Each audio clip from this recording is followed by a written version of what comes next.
Welcome to the Sustainability Nugget podcast. I am Rarisu Maribi. And I'm Tosin Folorunsho.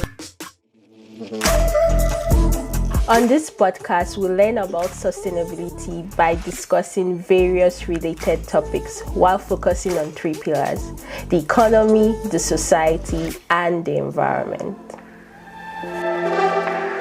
Hello guys, welcome back to the Sustainability Nuggets podcast. Happy New Year. It's weird saying Happy New Year actually, because I don't know when to get this. Anytime. And happy New Year on the 23rd. Wait, what's the date? It's 21st. In January. Today's the 21st. Yeah, so Happy New Year from us, Tosin and Rarisu. Happy New Year. Happy 2023. That feels better. Okay. No longer new. So this episode is a new series we're starting, and we don't know the name yet. We have a couple of names for it. So, but like the episode is meant to, can you explain what the episode is meant to do? Or the series rather, before we tell them the different names? Okay, so this series is a very casual one from what we've normally had before. So instead of interviewing people, we would actually be discussing topics amongst ourselves, between me and Rarisu, in a very light format. So it's more like we're just gisting about sustainability issues. And our goal with this is to be able to get people involved in discussions about sustainability, but in a very, very casual setting. And we hope to be able to bring on more guests, like people that aren't necessarily working in sustainability. It can be our friends or just someone who is not even related to sustainability, working in sustainability at all, and wants to learn, just to get their perspective on issues. Yeah. Yes, definitely. So because this whole sustainability journey, we need everybody involved, right? Yes, we'll continue interviewing experts on certain topics to know more about that topic, but we want to just talk about some certain sustainability topics that we know we think of, and we know our mates, our friends that's not really in the sustainability industry just think of, and probably do not want to even be involved in anything sustainability because of their thoughts about such topiks. So we hope in this series we'll be able to actually discuss what a normal everyday person actually thinks about certain topics. Yeah. And the goal also is that we need to shift from individual action to collaborative action, because we're at a stage where, as we keep progressing in years, the climate issues keep worsening. And so we need people to collectively take action. At this point, it's not just about, I recycle well, or I know how to recycle, or I eat less meat, so I don't eat meat. Everybody needs to come together at this point and make a change. And so that's why we're trying to involve people who do not necessarily work in this space, so that we understand what their challenges are and how they can make an impact, how they can also impact their family or their friends, or make a change in their workplace, even though they don't have sustainability degree or environmental science degree. Mm-hmm. So even as we are Sustainability Nuggets podcast hosts, we're also not perfect in this sustainability journey. There are some things that personally I don't agree on, Tosin agrees on, or vice versa. Or I just we have different views about different things, and so we just hope to learn better. So we're not the perfect advocates for sustainability. So this will just actually show that part of us more, to show you guys that we're actually just also trying to learn and try to do things that are factual, how can we actually make changes in our lives. So after explaining this, let's give you guys the different names we've come up. We talked about Susty Gist series. So Susty Gist, so sustainability gist, as in SUSTY. Yeah. Tosin also talked about maybe making it Sorsty. Sorsty gist. Saucy, like essay, like saucy gist, but saucy has it. So SAUC SAUSTY, right? Yeah, so you're saying saucy plus sustainability gist. Yeah.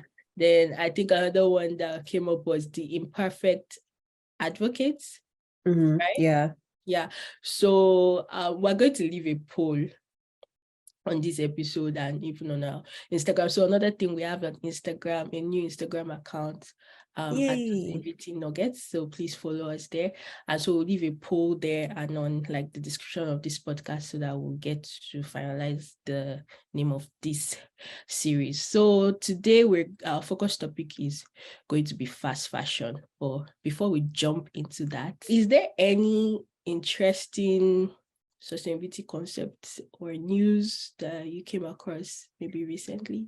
Well, the news I have is bad news, unfortunately.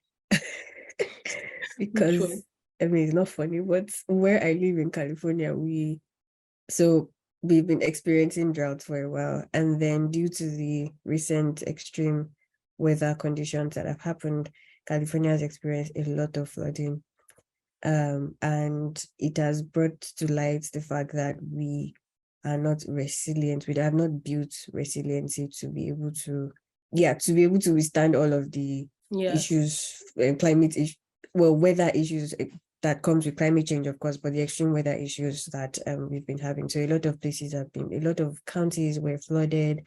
Hope it didn't affect where you live though. Well, so when it didn't really. And then when it started, I wasn't even here. I was in New York. Oh, okay. I came back, but it's been extremely cold and just a lot of rain. Like it's strange to have that much rain in California. Yeah, it's really like the fact that climate change is pushing more extreme weather conditions. But I've always found it weird that like California is experiencing extreme drought, but flooding at the same time. Like, I don't know, like it's just like how that opposite, relates, right? Yeah, like it's because drought is meant to be like lack of water, right? Yeah. But there's not too much water. So what's going on? I think what happens is, so this is caused by atmospheric river, right? And so the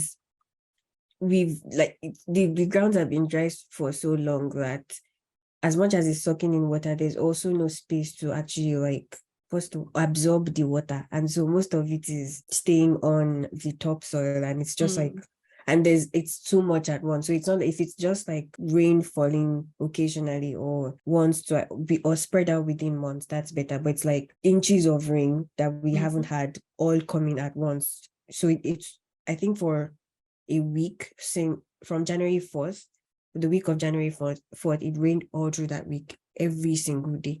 And so with the infrastructure that we have, there's just we don't have that infrastructure that has been planned to be able to withstand that amount of volume of water at once. Yeah. So for me, like I have a couple, but like of course we don't want this episode to be too long. So I'll say what I just recently found out yesterday. I don't know deeply about it, but I just found it funny. So there's been waste oil theft. So waste cooking oil, like restaurants like discarding their cooking oil, right? But instead of just discarding it, they sell it to biodiesel producers. So people produce biodiesel from waste cooking oil. So that's a renewable form of diesel, right? Yeah.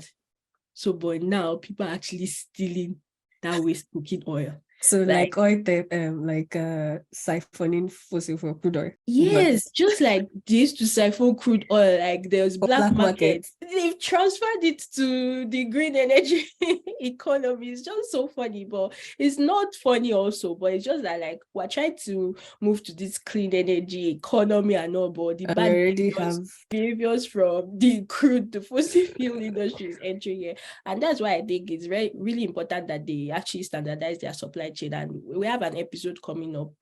I think it might have been posted before this or maybe after this, where I interviewed someone in the biodiesel supply chain. So it just shows why it's important to actually have that supply chain, because people are stealing the oil and selling it to producers that know that they stole the oil. It's not nice. So I found it funny. But also interesting. Yeah. So let's get into our focus topic, fast fashion. I'll tell you guys that Tosi is the fashion person, right? So she has more knowledge. Me, I'm a consumer of fashion. And I need to learn more about this fast fashion. So what am I? Am I not a consumer? Yeah, she's a consumer, but you're also or you know to produce again. Not currently. But she I'm is an advocate she's for an advocate, but sustainable fashion. yeah, but you're also a fashion designer. Yes. So know that. So what is fast fashion? Let's start with that. What is fast fashion? So fast fashion is a model of producing collection of garments that, as it implies, it is faster than the traditional one. So in the traditional method of fashion design, there was usually 4 seasons. So according to the seasons that we have, there's spring, autumn, fall, and winter. And then the fashion brands would design a collection for the next season. So it's like a pre-season. So before fall collection, you have, that's why when we had runway shows, right, you would have like fall design collection showing in summer, and then summer design collection will show in spring, and sometimes it would even be a year before. So it takes a while to get like a new collection of clothing produced and available, made available to customers.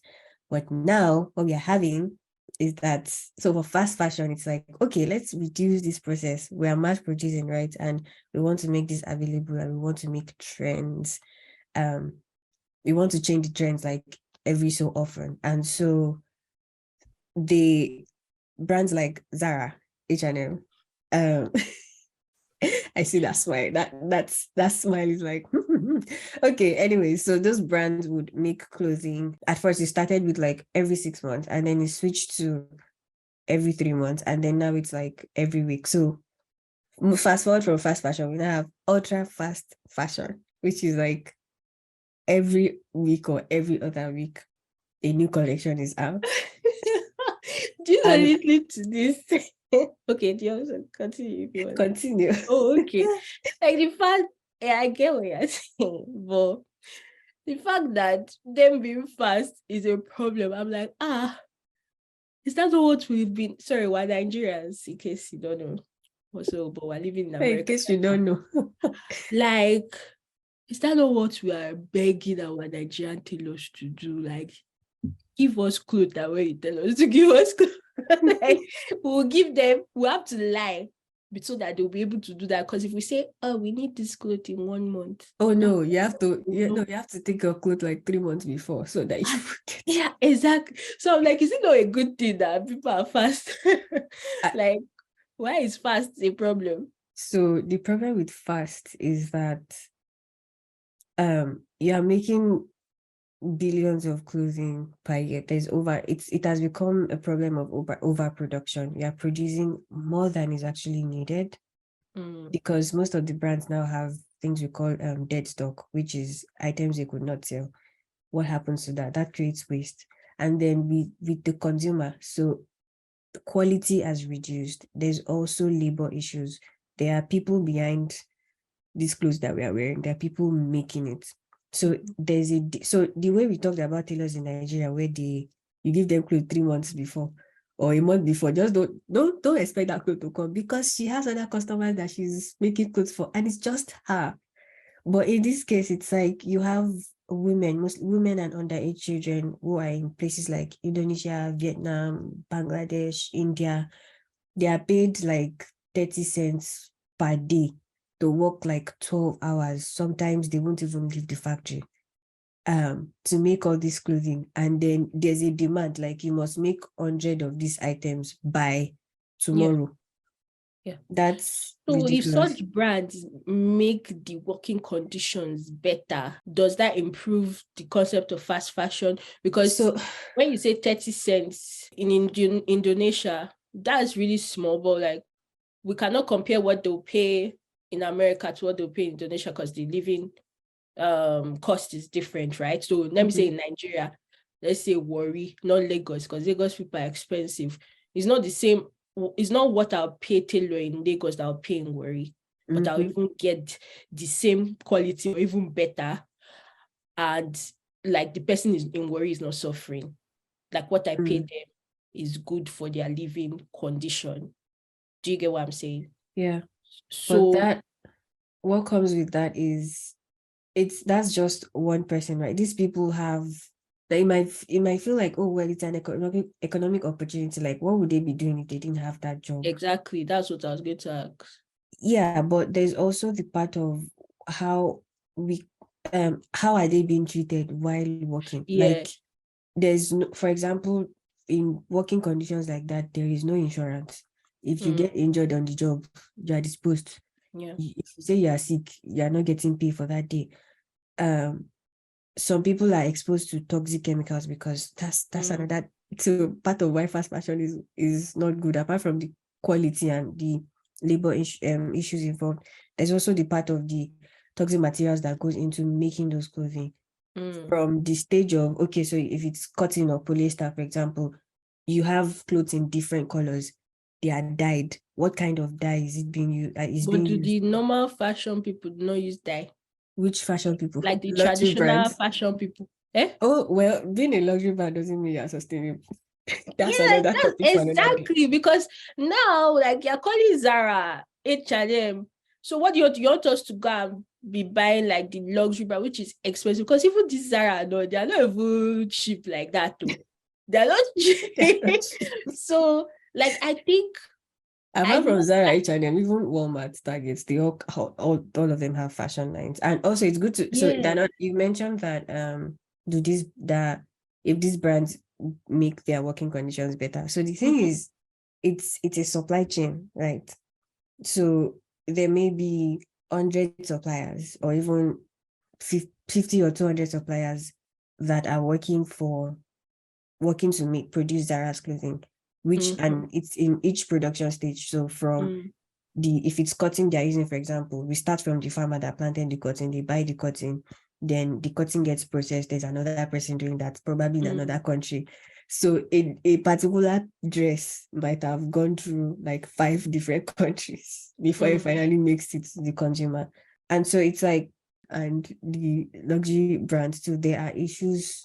Yeah, I think there are issues in all of them, but places. I think where I probably do not agree like with the whole trend is the fact that they're just tagging certain brands. They're just like tagging them, oh, this is bad and this is good. Like they're not calling the industry ones good. So they're actually there's a is there movement like an for impact study? Is there to show the working conditions of those ones they call good? And like, please, can you give an example of the good or the, I don't know, is it good? Would I call it good? The slow fashion, because it's fast fashion, it's slow fashion. I can't read that news off my head now, but it's, for me, I would just say that, because yes, actually I do know good brands. So here in California, there's a brand called Meet the Label. They use sustainable materials. They use organic cotton in all of their items that they make. That's the first thing that came to me, sorry. But there are a lot of other sustainable fashion brands out there. And the thing is, like, there's also Reformation. It's not like they are perfect at this stage, or they score 100 on there's a scorecard and it's 100% perfect. No, because there are also issues they have to deal with as well.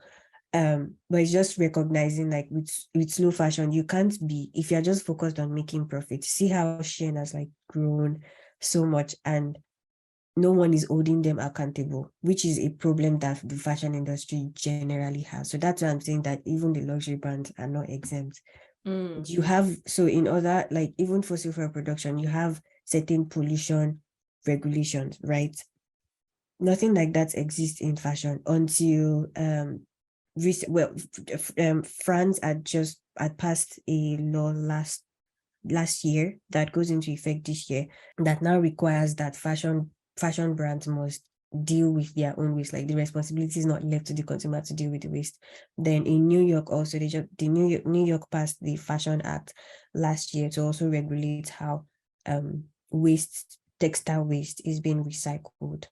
And so until then we had nothing. So it was more like a voluntary thing, and that's why there was a lot of greenwashing, like H&M coming out to say they are doing. And now, not that these brands are not trying to make because I believe that every brand can actually try to improve. Yes, even if they started out bad, right? Yes. So for me, like, a thing I don't do is, well, I won't say I won't do it. So boycotting, for example, when people are like, oh, don't buy this brand. The fact is, when you look up sustainable fashion brands, for example, Reformation, I won't be able to buy a cloth on Reformation because Because it is it's not in my expensive. budget currently. Exactly. So like, how do you now, like, I think we should have it at the back of our mind to try to buy quality things. Like I would give you my, like I said, I used to buy from all the ultra fast fashion I've bought. Yes, but you So, can but like, also tell when something is quality and when it is yes, not quality. And then yes, I know the problem we're also facing now is in Nigeria, if your clothes is bad or something, you have a rip seam or a zipper came loose or something, you can find most likely you find someone that will help you mend it. true. Try looking for somebody to go. There's one gown now I bought for my birthday one time. Like I could not even wear it again because the zip spot. And there was I no one don't to have, repair it. yes, you were And not here. yeah, really. So side note, I used to repair clothing for all of my friends when I was a As flyer. in, when she was in Tampa, I said I just used to go and meet, meet everything. But Yeah.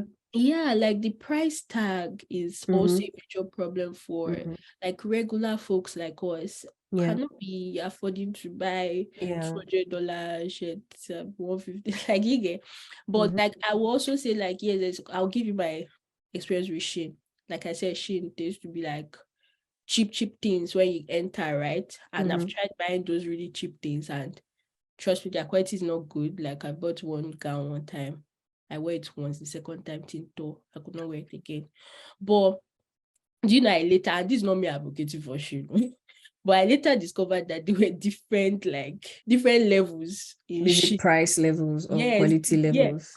But that's the thing. The price reflects the quality on Shein, on Shein, actually. Okay. Yes. Well, I've only shopped on Shein once because I Yeah, got so my sister-in-law gave me a Shein gift card yeah. for my birthday. And I was like, thank you.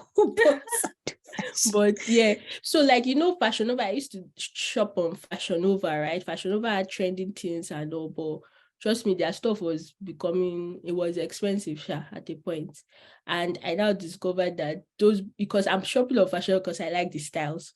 Mhm. I now discovered that if you stick on Shein, actually some YouTubers that made me realize that if you go and search Shein properly, you see the styles that you want, but it's not those very cheap ones. So Right. it gives you the same quality with Fashion Nova.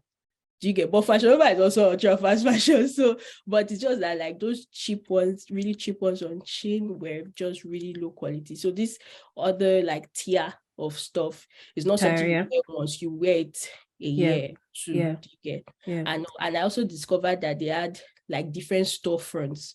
So I can see a store on Instagram and maybe I don't know the name of the store.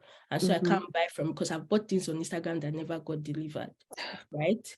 But like Shein, for example, it's not possible that they will refund me if it's not delivered. Like it's like they have a structure, right? So I So they discovered that have other like they have stuff brands like or so. sellers. Yes. Okay. So I think the brands are just selling on their platform. No, so something like Amazon, but shit. Yes, but Okay. for fashion, I Okay. know. So, but that doesn't say like, oh, these people are like I feel like everybody like in the fashion industry, like sustainable fashion industry, a standardization should be made.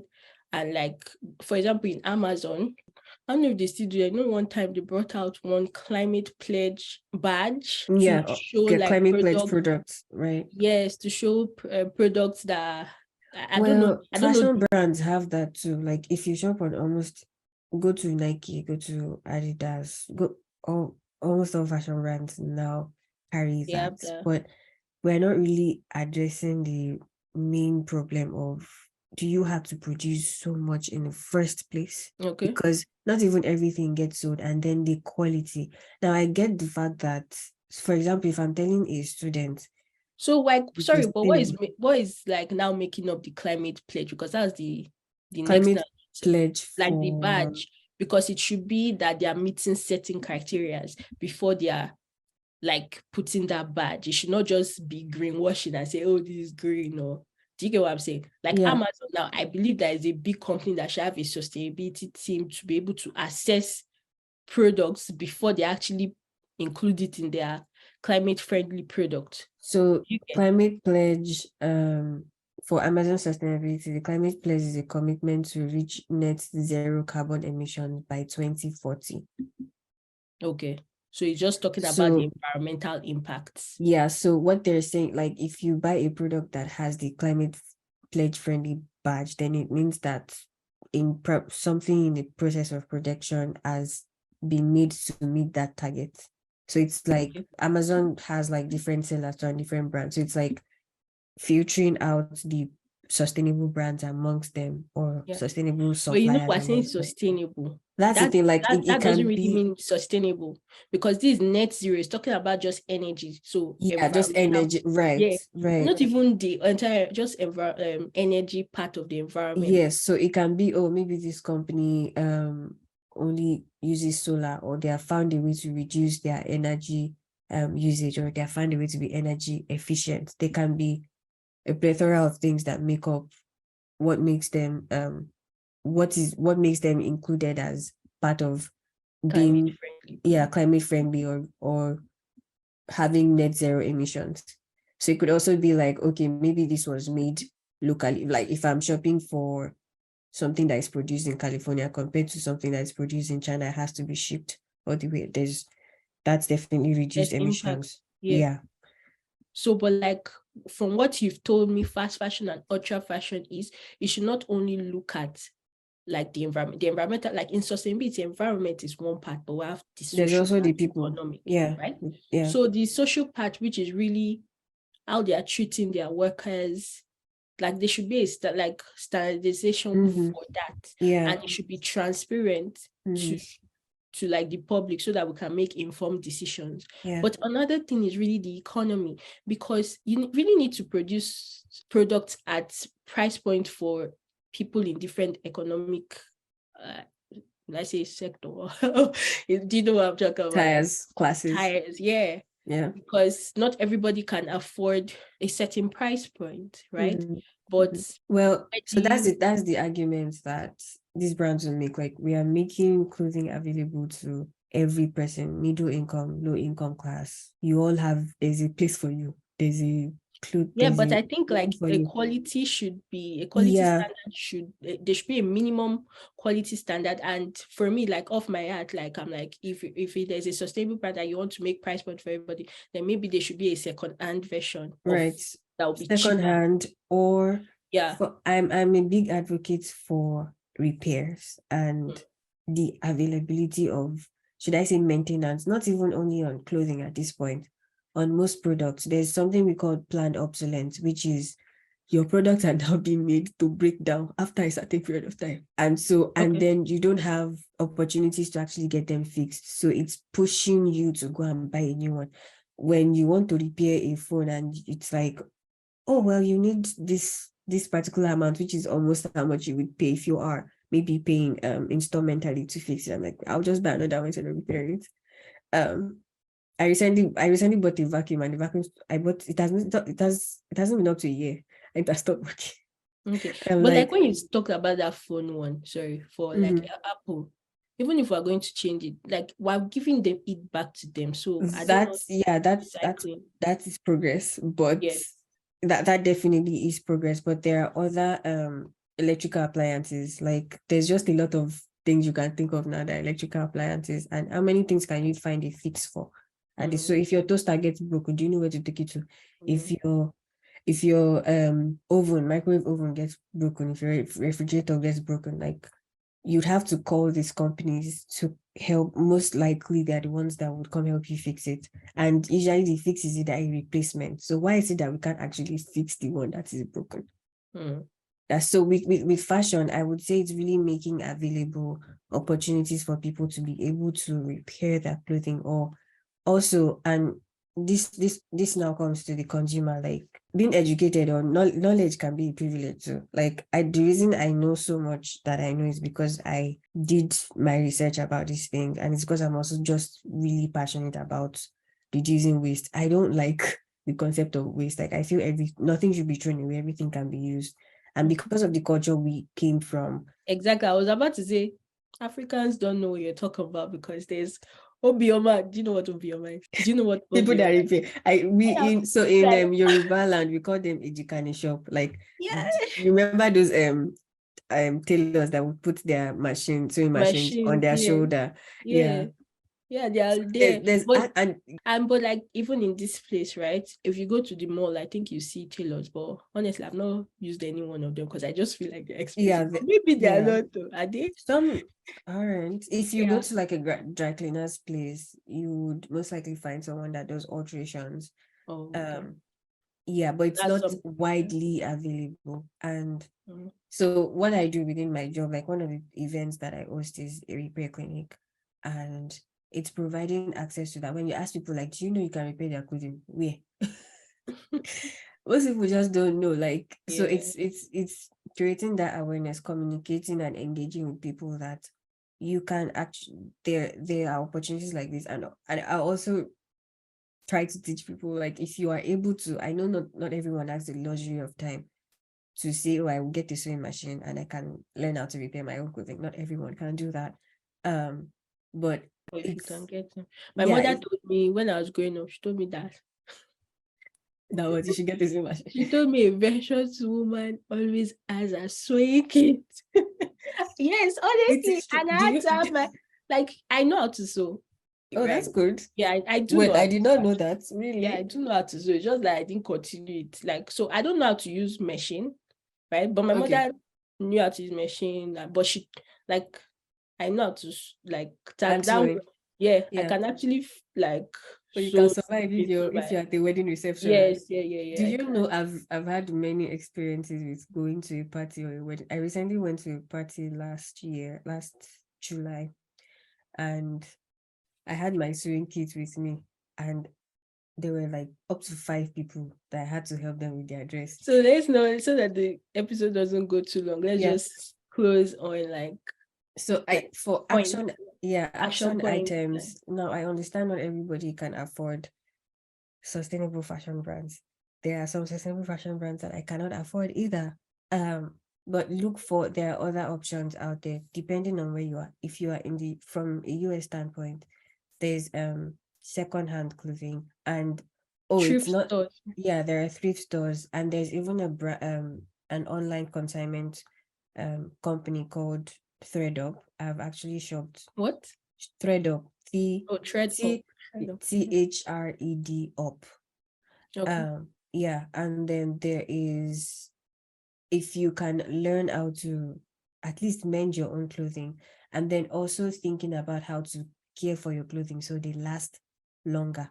Learning how to care for your clothing. Read the labels. I've learned it takes deliberate effort, but I've learned to read the labels, the care instructions that come with clothing. It is always attached usually on the left side of the seam. Inside, if you check inside your clothes, you see there's always a white You know, star I know inside. we're already taking long, but I want to talk about that checking. Actually, it's very important to check labels, even apart from this, to know the chemicals. There was one cloth, I think it was from Fashion Nova, that I think I was about to buy. My sister now saw a video of one girl reading what was in the label. She's like, don't buy it. Like, that's something Yeah.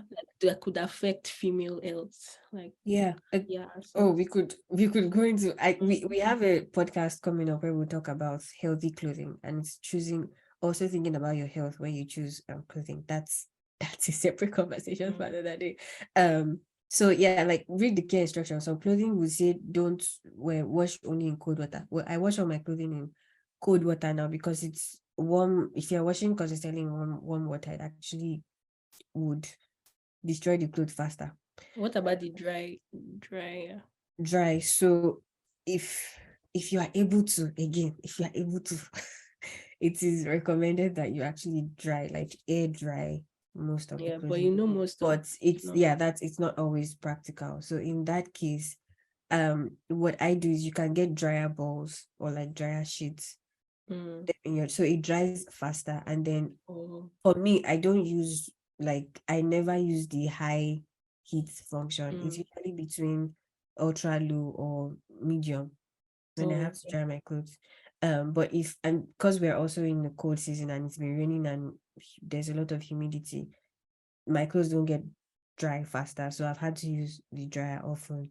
But what I do is I set it to the lowest heat, and it's at between 60 minutes. I use dryer balls as well, and it comes out dry.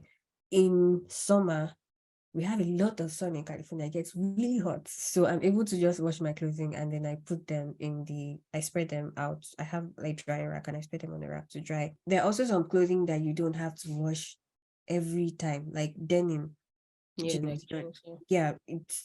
don't have to wash them every time, and sometimes you can even just spot clean. So if it's a stain that it has, you could target doing once a month. You might say, oh, that's dirty. It's actually not dirty. Once you are able to hair dry, when you come back, take off your pants and make them dry, sit out for a while just to dry, and then you can put them back in your closet.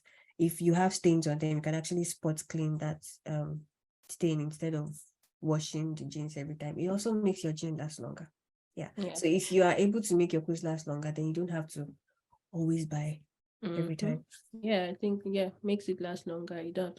Then sometimes even like when we make it last longer, we just want to buy, right? So instead of just throwing your clothes away, for me, I take it to like Salvation Army. So like your clothes that is still in good condition, right?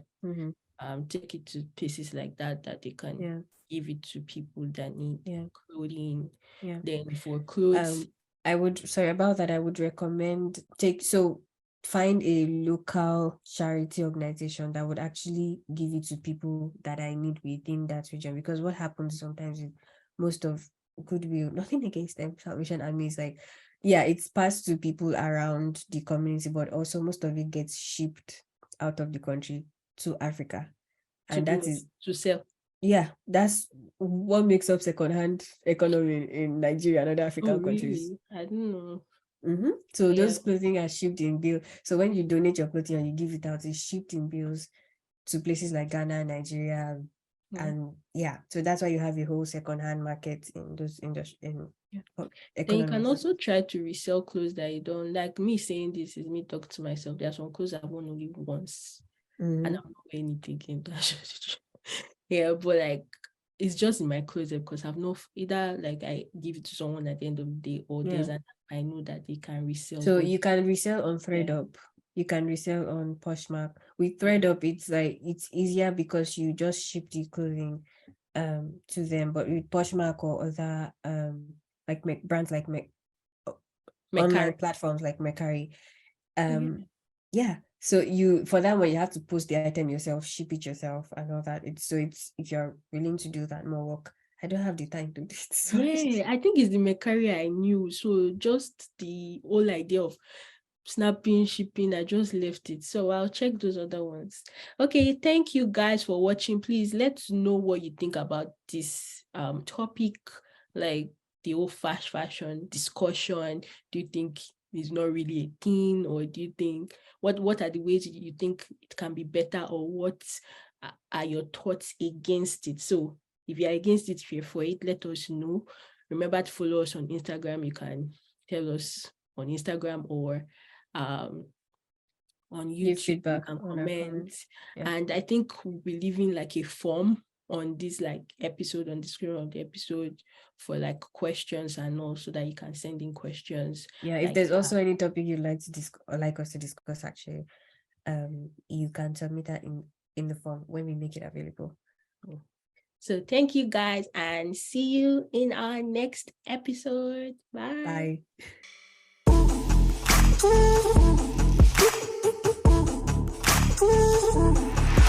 Thanks so much for listening to the Sustainability Nuggets podcast. I am Rarsu Marabi.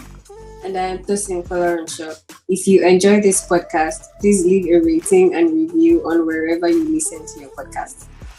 You can also show your support by signing up for a small donation to help sustain future episodes. You can find all relevant links in the description. See you in our next episode.